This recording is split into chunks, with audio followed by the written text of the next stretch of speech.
أعوذ بالله من الشيطان الرجيم. بسم الله الرحمن الرحيم. والمرسلات عرفا فالعاصفات عصفا والناشرات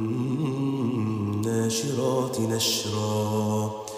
فالفارقات فرقا فالملقيات ذكرا عذرا أو نذرا إنما توعدون لواقع فإذا النجوم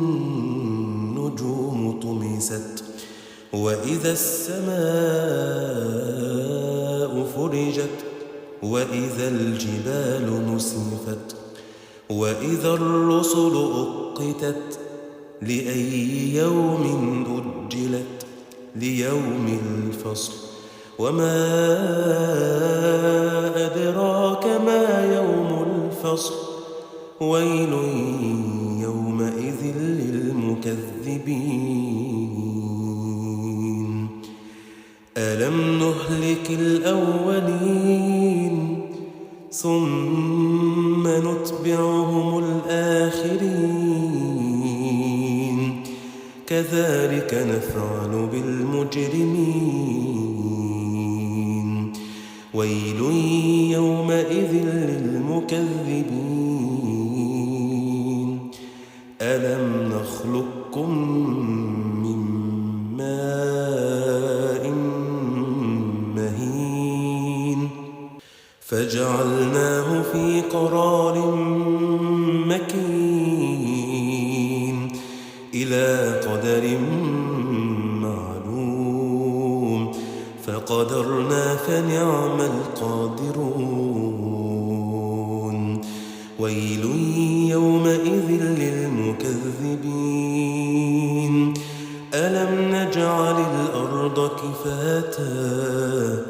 أحياء وأمواتا وجعلنا فيها رواسي شامخات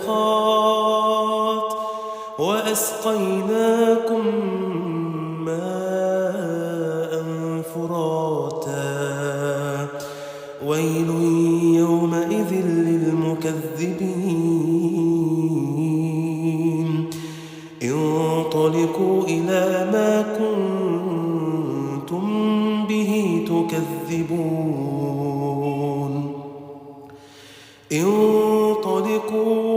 انطلقوا إلى ظل ذي ثلاث شعب لا ظليل ولا يغني من اللهب لا ظليل ولا يغني من اللهب إنها ترمي بشرر كالقصر كأنه جمالة صفر ويل يومئذ للمكذبين